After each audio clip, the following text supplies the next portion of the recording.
Hey there, pet professionals. Ever wish you could get real-time answers to your behavior, business, or client questions from people who actually get it? Come hang out with us at the free public Pet Pro office hours. We've got Q&As, deep dives, and even a happy hour where you can meet our community and ask what it's really like to be in the program. It's totally free, super chill, and just might be the nudge you need. Grab your spot at petharmonytraining.com/experience. We can't wait to see you there. This belief that like if I cared enough, I would make it happen, or if I was disciplined enough, I would be able to pull this off.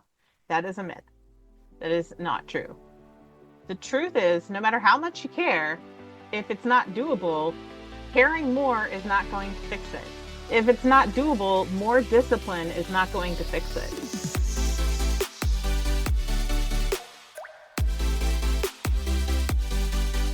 Welcome to Enrichment for the Real World, the podcast devoted to improving the quality of life of pets and their people through enrichment. We are your hosts, Allie Bender. And I'm Emily Strong. And we are here to challenge and expand your view of what enrichment is, what enrichment can be, and what enrichment can do for you and the animals in your lives. Let's get started.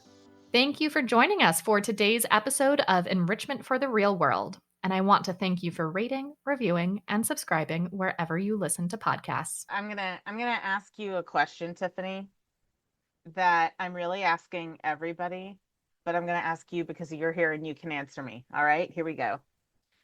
How many times have you said, I know what I should be doing, I just need to actually do it? Same.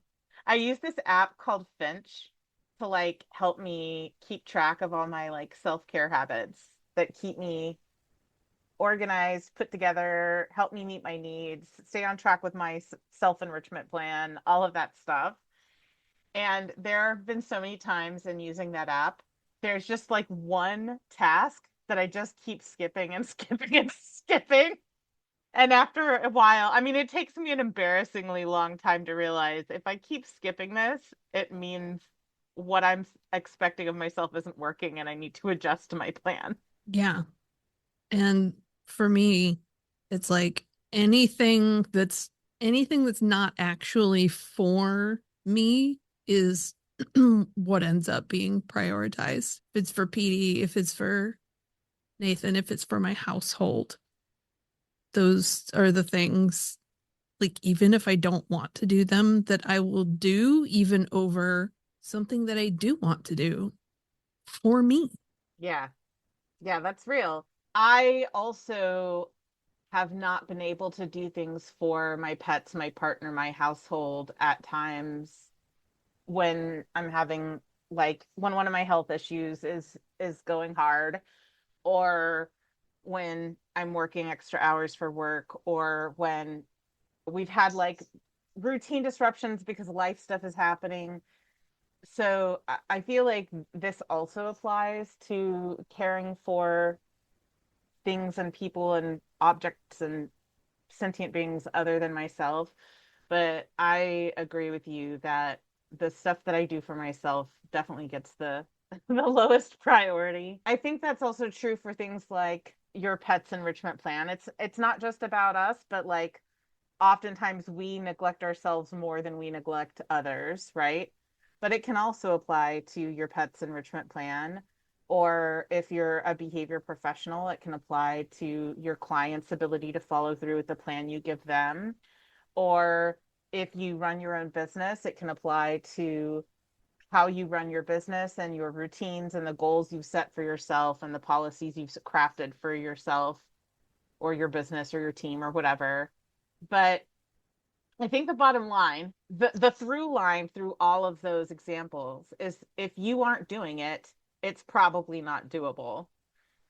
And that has been a really hard lesson for me to learn, and I'm still learning it. And I suspect I'm not anywhere close to being the only one. I think this is a really common thing that we struggle with. So today we're going to talk about why trying harder isn't the answer. It's about trying different. Never try harder. Never try harder. Throw no pain, no gain out the window. But how trying different can actually make behavior change more sustainable for both you and the learners in your care. Whether those learners are your own pets, your kids, your clients' pets, your employees, whoever. This is important whether, like, regardless of who you are and who the learners in your care are, right? Whether you're a pet parent who's overwhelmed by what you feel you have to do to meet their needs, or a professional who feels overwhelmed because it feels like just a ton of clients are struggle busing with the plans you've given them, or whether it's your business and you're just struggle busing to get your team on board. We all hit that point where reality doesn't match the plan. And instead of blaming the effort, like you're not trying hard enough, we need to talk about designing for doable. So hopefully by the end of this episode, we'll know how to recognize when something isn't workable and how to creatively redesign plans that fit your real life, and how to help your clients and yourself shift from that sort of like quote unquote capital T training mindset that we've referenced in future episodes, and we can definitely link those in the show notes, to, you know, what everyday integrated learning that is sustainable and accessible actually looks like. Good. Let's figure this out for me cutting my dog's nails. He's currently got talons. That is real, because it took an embarrassingly long time for me to figure out that the solution for copper was just to get some happy meds, happy drugs from my vet. And for Miley, even though she's not nearly as averse to it as copper is, because she has opinions about people touching her toenails, it's about me being like, I'm going to maintain the rule for myself that it's just, I'm doing one nail a day for her. I'm not going to try to sneak in more nails, because when I try to sneak in more nails, she's like, I don't want to do this, this is boring. And then the next day she's like, we did this so much yesterday, so like I need to like do less so that I can do more. And then also, like, one of the things I mentioned in a recent episode, that I feel like I have enrichment guilt about Kaya and Bundini. And one of the biggest things that I have that guilt about is that I don't do their nails nearly as much as I should, because apparently I have capacity to pay attention to two animals' nails. And that's the end of my capacity. Why's everybody got to have so many nails? Why? Yes. Why do we have to have nails?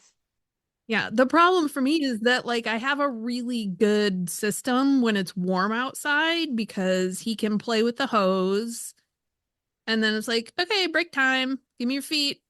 And I just clip, clip, clip, clip, and I clip his nails while he's taking a break. Like, okay, get it. And we get the hose and we just do that. But like it's 6 degrees or something with the wind chill. Like once it's cold, I can't do that. And I don't have any kind of stand-in activity because like he doesn't care about like a flirt pole, or he doesn't care about anything the way he cares about the hose. And so it's a more time consuming thing.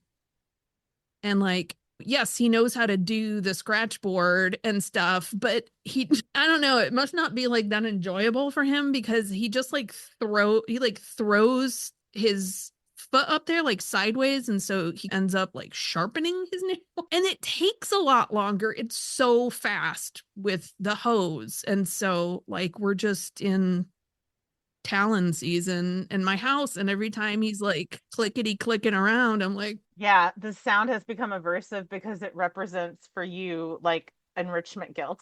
Yeah, I feel like you need to get a snowblower, and so in the winter you're like playing the hose game with a stud of water. I haven't figured out anything that would be that exciting for him. So Yeah, it's nails are my least favorite things about animals because they require so much maintenance. too many manicures. Too many manicures. So so we just that was a really good example of like a thing that obviously what we're doing isn't is what our expectations for ourselves are unrealistic. And so instead of just trying to like try harder to do what clearly is not working, now you and I are both on a mission to try different, to try something else. I need to try different. That is the case. Yes. And I think that's like a really common thing is people are, I mean, because we were all raised, I mean, I can't say all because I have no concept of how younger generations were raised. But if you were a kid in the 80s, no pain, no gain was drilled into your very mitochondria. Like it was just drilled from every corner of society into every fiber of your being. It's in our DNA. Like just like no pain no gain, like you got to work, it's got to be hard, you got to like have the discipline to like push through the pain, and that's not a viable model. Also, it teaches you how to ignore your own needs, which that's gone really well for us as a society. So we have this like voice in our head that came from a lifetime of social conditioning that tells us we just need to be better at scheduling, we need to be more disciplined, we need to buy another planner. If we can just like figure out what's wrong with us, we'll finally like be able to do all the things. But the reality is, if it's not happening, it's probably not possible within your current circumstances. So this turns into, if only I could figure out what was wrong with me, everything would be better. From that, I mean, like, what happens instead of us all getting better is that we blame ourselves, we get caught in a shame loop, which creates avoidance. Shame sometimes is a motivator for people, but I think more often than not, shame is a demotivator and it creates avoidance or defensiveness, right? It leads to burnout, it leads to frustration, it leads to helplessness. All of these things that are really, really common for so many people come from this like try hard mentality, right? So like let's stop doing that because it's terrible and it's miserable and it's clearly not a working model. So I'll give a couple of examples because you and I talked about like nail trimming stuff for us. And I bet you have some examples of like stuff with clients or mentees or whatever. But I'll give a couple of examples first that I can think of right off the top of my head. One of my favorites that's like a welcome to Tuesday situation is when clients are like, we just keep trying to get our dog to be okay with us like taking food out of their mouths or taking toy out of their mouths, and we just keep ending up in conflict. And I'm like, have you ever considered like not doing that? Like what happens if you just don't try to always steal things from your dog?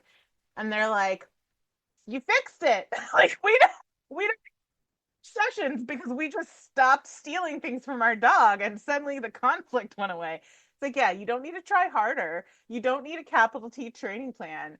You just need to try something different. And I think that is such a I can't tell you how many clients I only had one session with because the solution was stop trying so hard to do a thing that's like clearly dysfunctional. And here's what's hilarious about it. Here's my second example.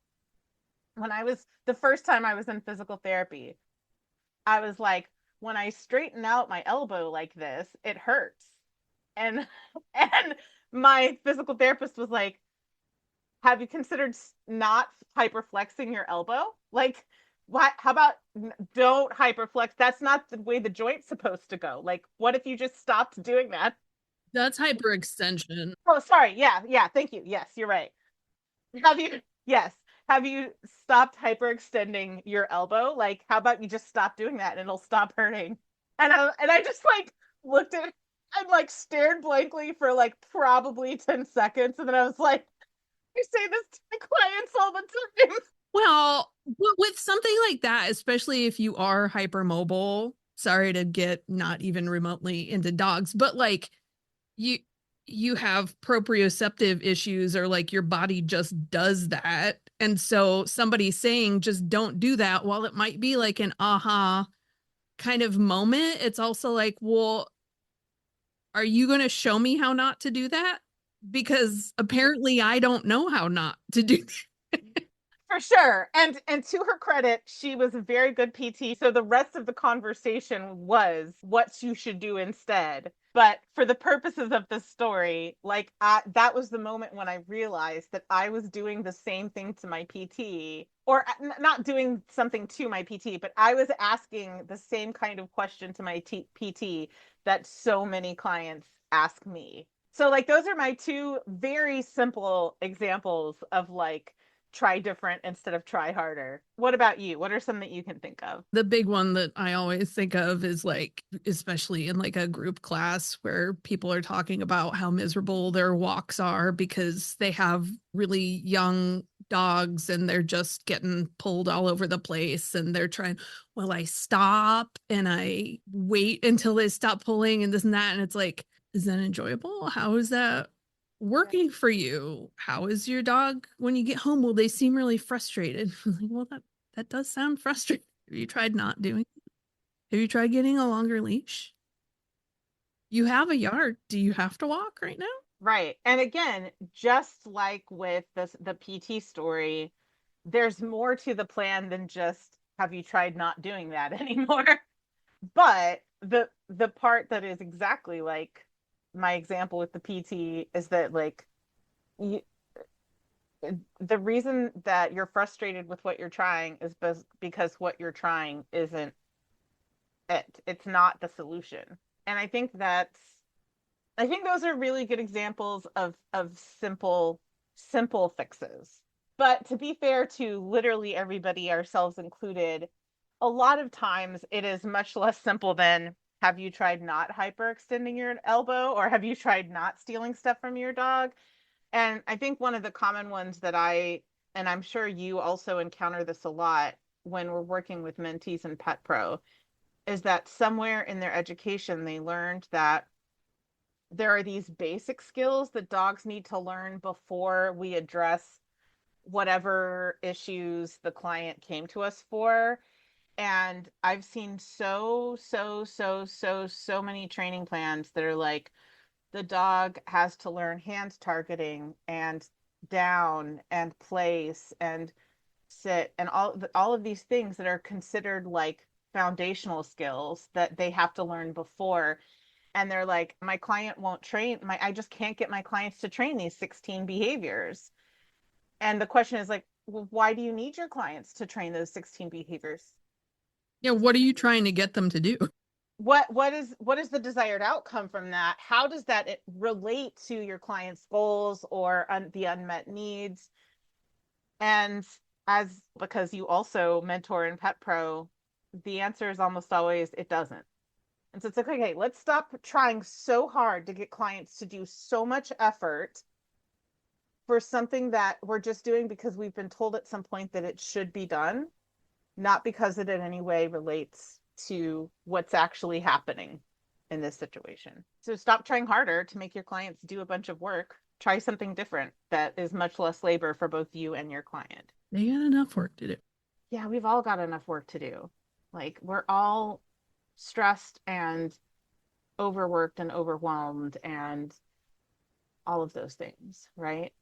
The fatigue is deep down in our bones. And so asking them to do more is usually not the answer. Instead of try harder, we need to try different, right? And that also applies to things like business growth and like are we doing these things because a business course told us we have to do them, or are we doing these things because that's actually what our business needs? And I think an example of that is so many people in Pet Pro believe that they have to have a social media marketing strategy, or they have to have a subscription model, or they have to have a Facebook group. And I keep telling people, I don't know where y'all got this idea, but like you don't need those things. Your individual business may need that may be a strategy that works for your individual business, but we have to assess whether or not that's true instead of you having been told that that's true and doing it without assessing whether or not that's actually the path forward for you and your business, right? What does your data say? Yeah. Well, data, but I think before we even talk about data, what do your goals say? Who is your ICA? Where are they going to find you? What services are you offering? Most of the time, sorry, I just used the term ICA without defining it. Who is your ideal client avatar? Like who is your ideal or desired audience that you're trying to reach? Where are you going to reach them? What services are you going to offer them?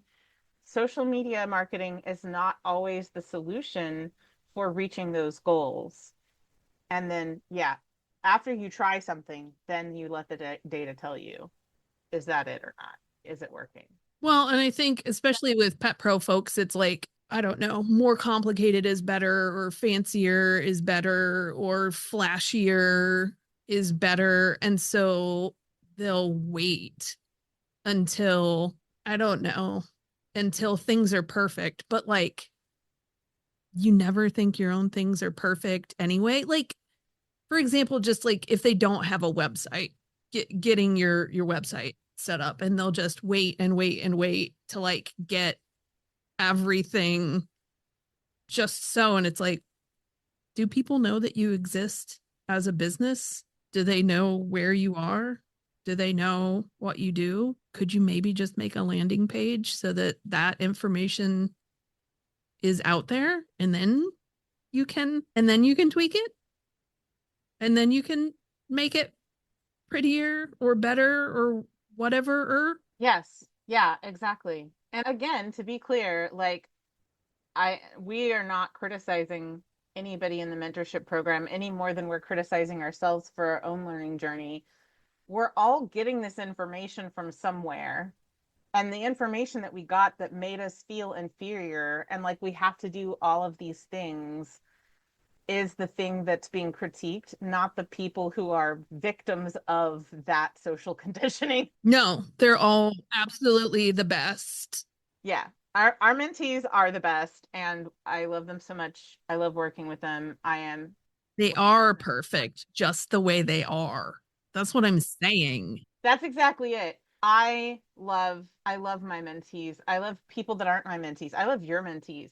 I love the people that are in Pet Pro and they're amazing. They amaze me all the time at their talents and their ideas and their backgrounds and everything that they bring to the table is amazing. And so I feel mama bear protective, parent bear protective about like the things that they have been told that make them feel like they're not good enough, that what they're doing, they're not working hard enough, that they're not capable, that they just need to try harder. And if they tried harder and had more discipline, everything would be easier. All of that stuff is my concern for them, not my critiques of them. Berenstein Bear protective. Berenstein Bear protective. Yeah. And I think like this also, speaking of professional development, like this also applies to self-improvement.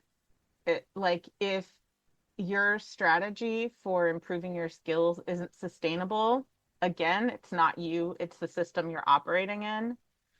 And I feel that's so hard because I'm like, oh, I need to get better at this. I need to get better at this. I need to get better at this. I need to get better at this. And it's like, yes, skill development is important. And also, like, there's just a hard limit as to how much growing we can do. And I remember saying this way, way back when the podcast was new. And I've been thinking about this over the past few days a lot. I need to like write it on my mirror or something because I need to be reminded of this. You're not supposed to constantly grow. You like, just like when our bodies grow, you have a growth spurt, you get lean, and then you pause growing for a while and you just exist in your current capabilities and you get stronger and more stable and more fleshed out at your current ability place, wherever you are. And then you have another growth spurt and you get long and lean again. And I think what happens with me, and I have seen this happen with other people too, not just me, is like there's a very fine line between having a growth mindset and growing so fast that you are depleting yourself and you can't keep up with your own growth. Well, and you have to have time to practice too, right? Like, it can't just be study, study, study, whatever. Like, you have to have the like where you're just practicing. Like yoga, you always just practice. And I think that really, really impacts our profession even more than the average profession because since there isn't a very clear and codified path into this profession, which is not entirely bad. There are pros and cons to that. I think we have the potential to create a new model for what professional development can look like and what entry into a profession can look like. And we can like avoid a lot of the gatekeeping that happens in other professions. So it's not entirely a bad thing, but the byproduct of not having a clear and codified entry into the profession is that we see people binge and binge and binge and binge continuing education because they just think they need more of it to get good enough or to feel like they're good enough. And the thing is, when you are binging and binging and binging, you're not giving yourself the time to do that practice and practice and practice so that the things that you're learning in theory have a chance to percolate and sink into your very soul and become muscle memory, and you're not giving yourself the opportunity to gain fluency. And so the reason that you constantly feel like you're never taking enough continuing education to feel confident is because you're taking too much, and you need to slow down and just really focus on refining what you've already learned instead of trying to learn more. And essentially that is one of the main goals of Pet Pro, is to give people the space to do that in a safe and supportive way where they can get the entire, like all four components of learning to competency in a safe and supportive space. But there's not enough of that in this profession. There's not enough of like, okay, you took this course, you learned this concept. Now let's focus on just letting this percolate and generalize and become fluent. The other thing is it's gonna like congeal with all of the other things that you know. So like the only way that I figured out that I can just clip all of Petey's nails when he's going after the hose is that like he needs to take a break, and he will just stand still and take a break, and he's gross. He like licks the hose like he's making out with it. He's disgusting. And like even though he is a really sensitive dog and he's sensitive about being touched, for whatever reason, when he's doing something that he's so excited about, he's more, I don't know, amenable to like his personal bubble like being invaded. And so I had tried a lot of other way, and we'd done a lot of cooperative care together, but like I also know that he gets, I don't know what else to call it, but like bored. Kind of like you were talking about with Miley, you can only do one or two nails and then she's like, I'm done with this. That's like kind of what he's like with training and stuff too. But he doesn't get tired of the hose. So I I had to like put together a lot of pieces before I figured that out. And now I also need to try something different to get those pieces settled for the winter trimming. Yeah. And different can look like a lot of things. Like different can look like a different technique. It can look like a different schedule. It can look like different expectations. It can look, trying different can look like a lot of different things. It could just be different expectations on myself too. Yeah, yeah. I will say that like when we figured out that Hopper's paraparesis was a side effect of a medication that he was on and not spinal cancer, and he started to improve, and we got him a help him up harness, and he improved enough that we could start going on walks again. The nail trimming issue became less urgent because just being able to take him on walks again helped. Like being on that asphalt really slowed the growth of his nails, right? And we still do the happy meds to do like a full mani pedi, but we only have to do that like once a month now because he gets regular walks on the asphalt.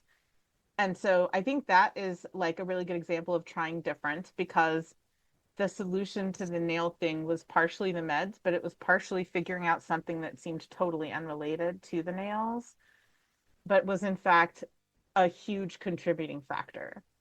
And so sometimes it really looks like thinking outside the box or scaling back and looking at the bigger picture, which is why an enrichment framework is so important because it helps you look at the bigger picture and see how all of these things are interconnected that you may not have otherwise, where you may not have otherwise connected those dots, right? So I think, like, again, one of the reasons that our book and our podcast have in the real world in the title is because one of the things that we strive for and care about a lot is designing plans that are built around reality, not in spite of reality. Like, we're not going to design a plan that's like, if only we could XYZ, we could do this. And it's like, well, that's great, but that if only doesn't exist. This is your reality. This is the real world that you're operating in. So, what is the plan that's going to actually work for your real world situation? And that is what trying different looks like, right?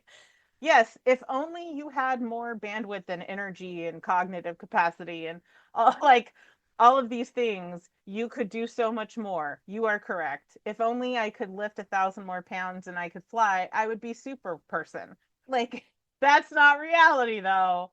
So that's not what we're going to try for. So I think that's like a good sort of like framework to put around it is like, great. If only you could use the hose, the nail trim thing would be so much easy, but that's not your reality for half the year. So what does it look like? What does the plan look like? And I'm the same way with Miley. If only I could just convince her that hanging out for like 3 or 4 or 5 nails at a time was interesting to her. I could just do her nails once a week, but that's not her reality. It doesn't matter how high value the food is. She's not a dog who is interested in hanging out for more than like one toenail, or sometimes I can get 2 toenails out of it at a time. And then she's like, cool, let's move on to something else. And to your point, Tiffany, one of my favorite dogs from the sanctuary where Allie and I worked, his name was Milo. And he had this very strict rule in his head that we could do 5 trials of whatever we were working on and that he was done. And if I tried to ask him to do the same behavior for a 6th time, he would stare at me and he would literally stomp his hind right foot. Like, I'm not going to do this again. We've already done this 5 times. So working with him looks like we're going to do 5 reps of this, and then we're going to move on and we're going to work on 5 reps of something else, and then we're going to move on. And I found it absolutely delightful that he would just stare me down and stomp his foot and be like, no, I've already done this 3 times. Why do you need me to do it a 6th time? That's delightful. Thank you for giving me that feedback. We can work with that. Yeah. I think what I need to figure out is what will be a satisfying conclusion for me if like we start doing this more often. What is going to satisfy? Yeah. Well, I think for me, for Miley, I'm actually in like talking this out with you. Man, I'm so glad we're doing this podcast episode because it's forcing me to think this through more mindfully. But I think for me, I might need to just lower my expectations because her nails aren't terrible. We go on big, long adventure walks. She digs in the yard. I think I'm so afraid of her nails becoming really long and her becoming really averse to nail trims in the way that Copper did because he broke his nail a few times, that anytime her nails, anytime I can see any nail beyond the quick, I'm like, I'm failing her. And maybe I just need to lower my expectation and be like, it's okay if her nails she doesn't tippy tappy. Like, her nails don't touch the ground. But I'm just like, I can see nail beyond the quick. They're getting too long. Is that true, Emily? I'm not sure that's true. What does your data tell you?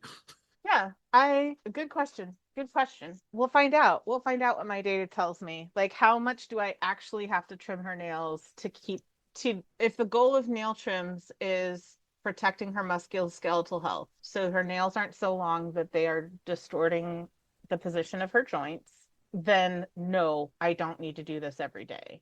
I'm anxious about cosmetics And I'm making my decision based on an unfounded fear that she's going to become like copper, even though I have no evidence for that, not on the evidence that her nails are in any way impacting her musculoskeletal health. Dang, you just gave me an aha moment, Tiffany. Thank you for that.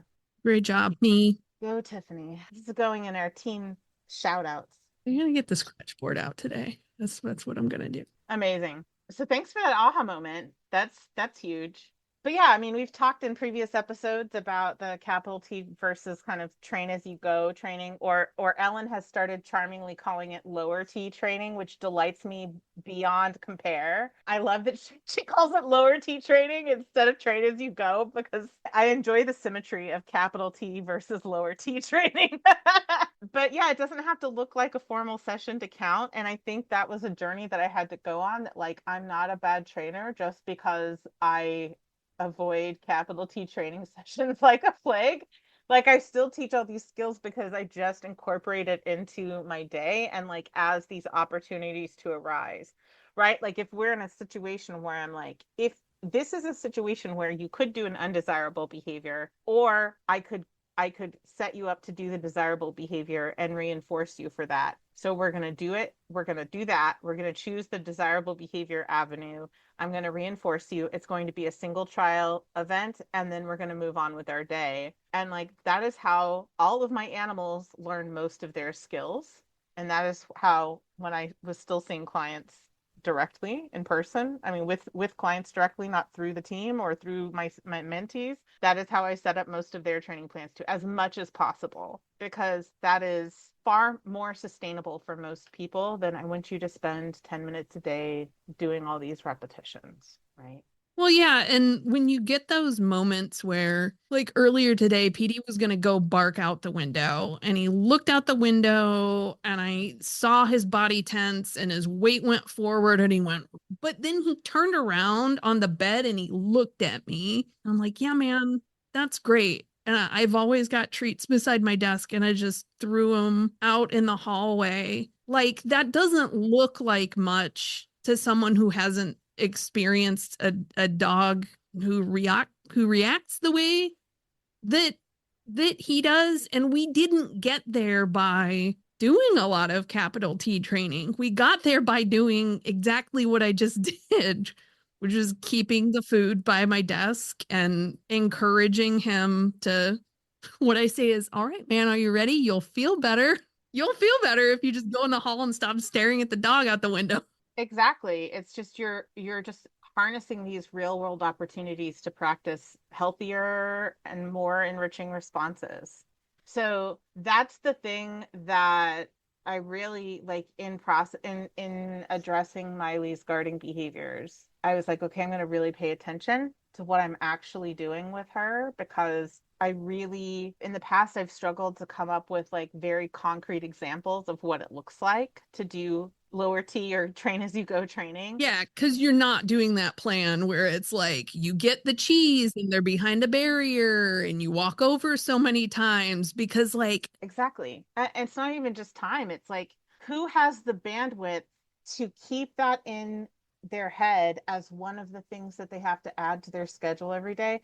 Like I said, my Finch app has been really good data for me about like what my capacity is to like follow daily routines. I have a hard limit of 11 things. If I try to put a 12th thing, a 12th daily routine in my Finch app, something starts falling out. I have to skip something. So I know that about myself now, is I have a capacity of 11 things as a part of my daily routine. Self-care and enrichment. I do more than 11 things every day, y'all. But I mean like that is my bandwidth. That's my bandwidth for how much I can pay attention to.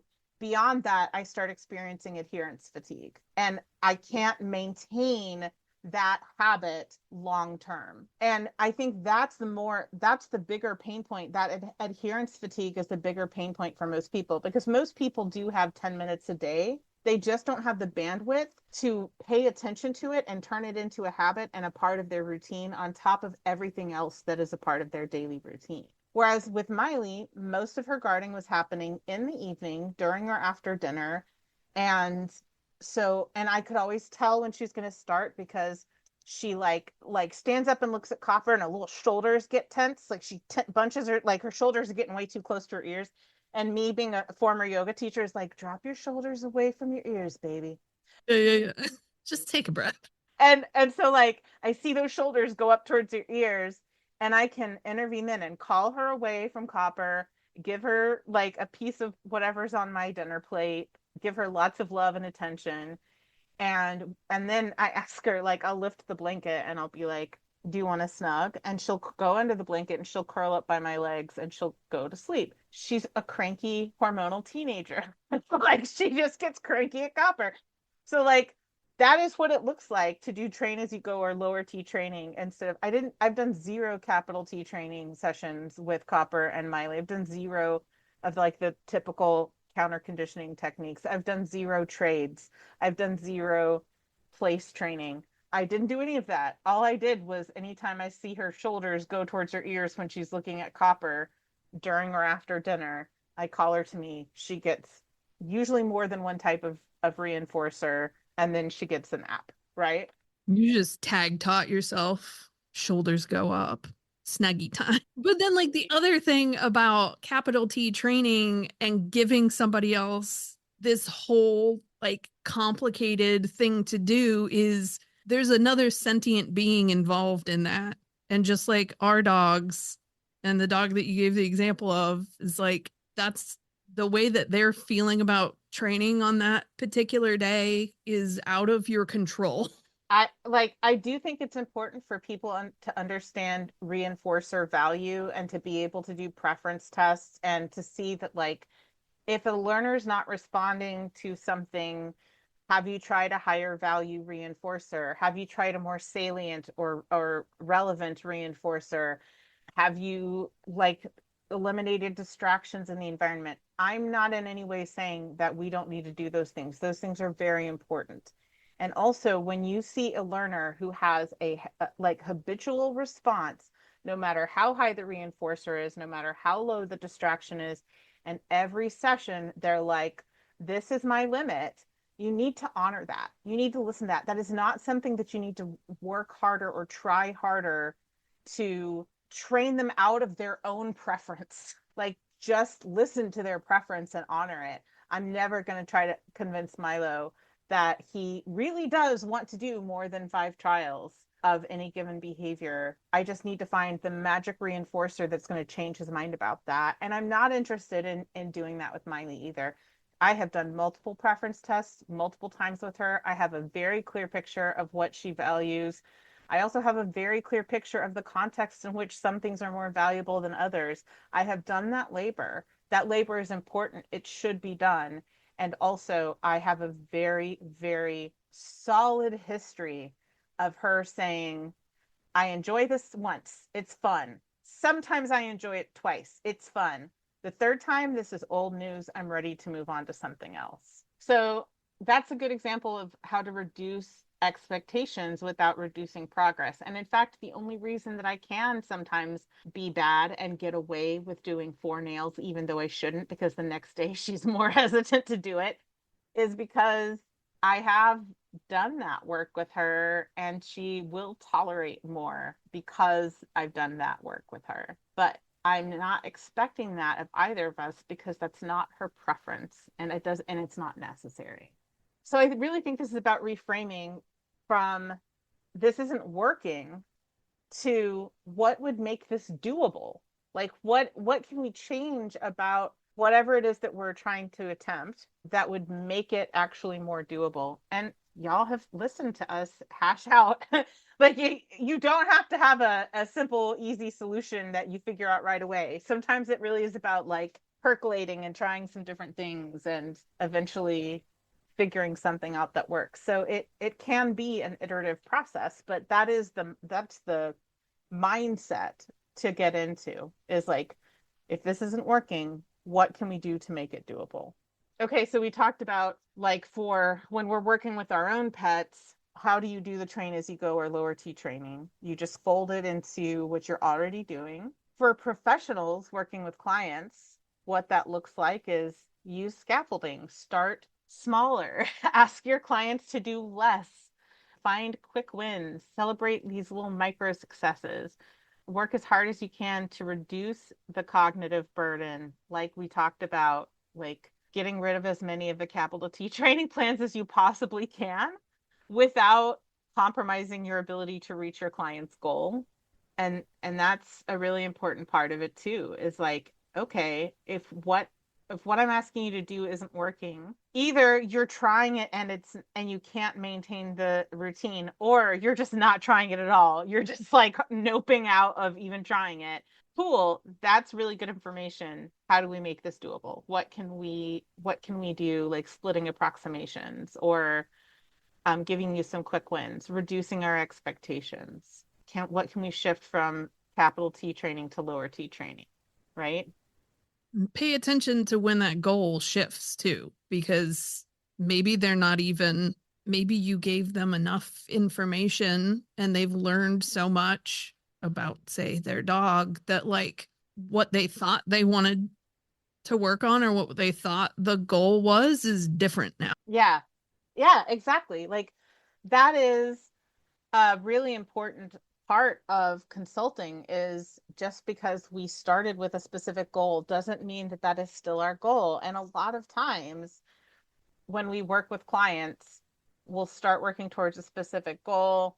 And then as we start giving them quick wins and some easier solutions, and they start to be better at reading their pet's body language, and we improve the relationship between them and their pet, we can circle back and be like, okay, this was our original goal. Is this still your goal? And they're like, actually, I have a totally different goal now because I have a very different understanding of my pet and my relationship with them and what enrichment looks like and how to set up my environment. So now this is my new goal. And you're like, cool, that's a way easier goal. Let's do that, because that is way easier than our original goal. It's just a good reminder that this belief that, like, if I cared enough, I would make it happen, or if I was disciplined enough, I would be able to pull this off. That is a myth. That is not true. The truth is, no matter how much you care, if it's not doable, caring more is not going to fix it.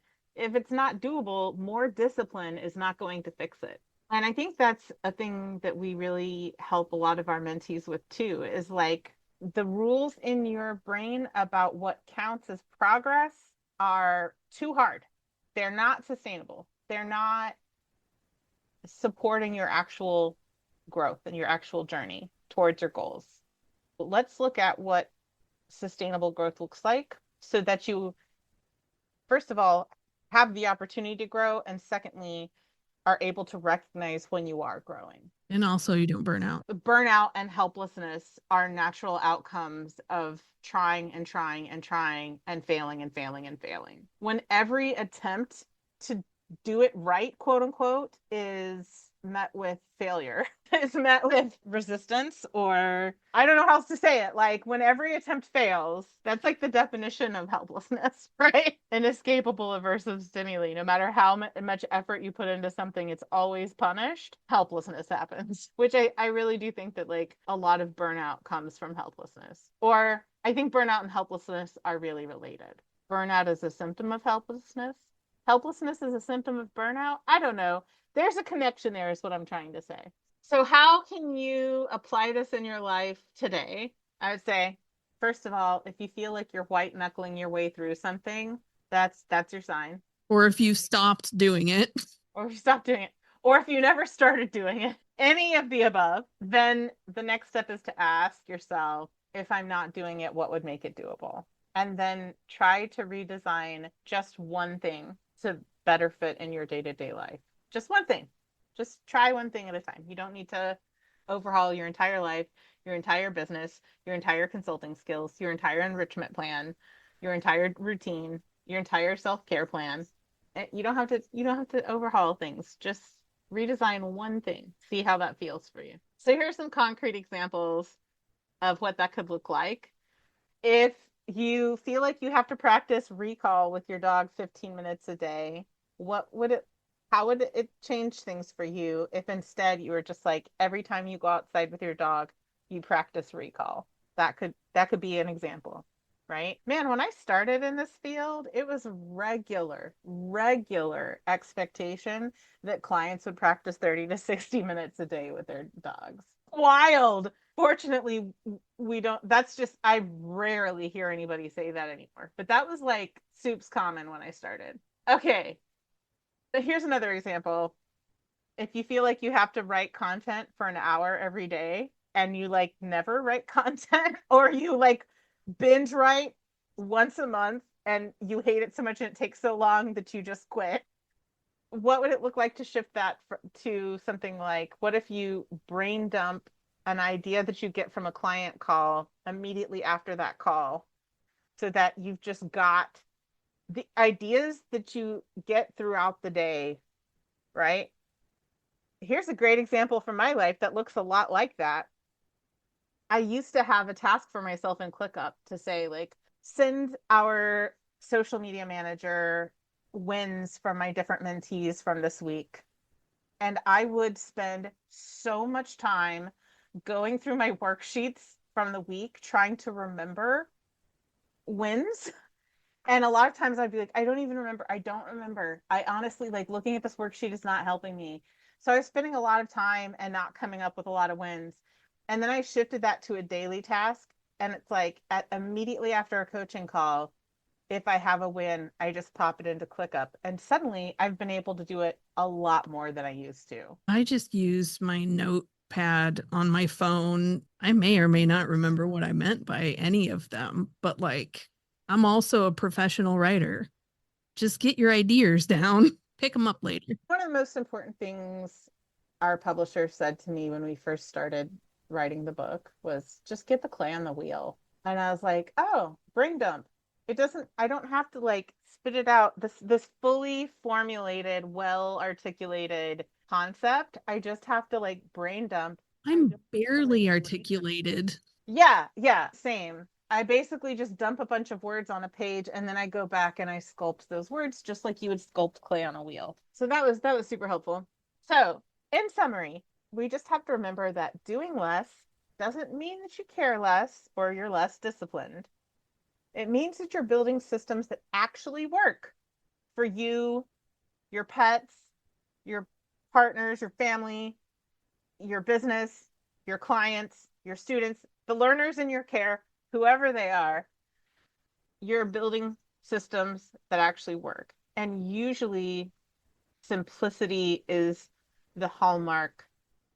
I don't want to say that because overly simplistic things are also common and that can be harmful. But I would say streamlined systems are a hallmark of really being really successful systems.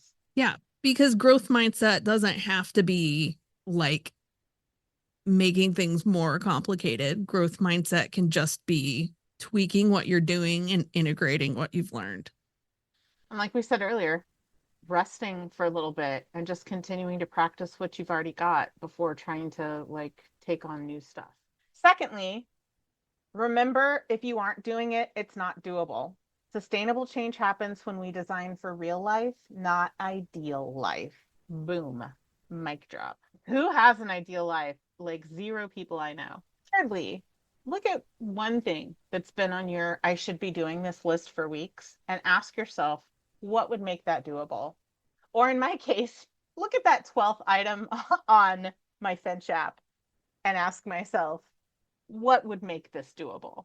I hope you enjoyed today's episode, and if there's someone in your life who also needs to hear this, be sure to text it to them right now. If you're a pet parent looking for more tips on enrichment, behavior modification, and finding harmony with your pet, you can find us on Facebook and Instagram at Pet Harmony Training. If you're a behavior training professional dedicated to enrichment for yourself, your clients, and their pets, check us out on TikTok and Instagram at Pet Harmony Pro. As always, links to everything we discussed in this episode are in the show notes. Thank you to Ellen Yoakum for editing this episode and making us sound good. Our intro music is from Penguin Music on Pixabay. Please rate, review, and subscribe wherever you listen to podcasts. That helps more pet lovers and professionals find us so they can bring enrichment into their world too. Thank you for listening, and here's to harmony.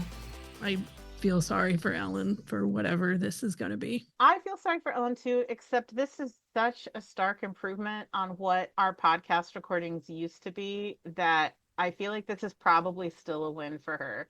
Ellen, you can tell me otherwise, but I feel like I'm like less of a garbage fire, dumpster fire. There we go. I got Garbage dump. I don't know. I feel like hot trash. trying to call myself a dumpster fire, but being too much of a dumpster fire to how to say that. It's fine. It's fine.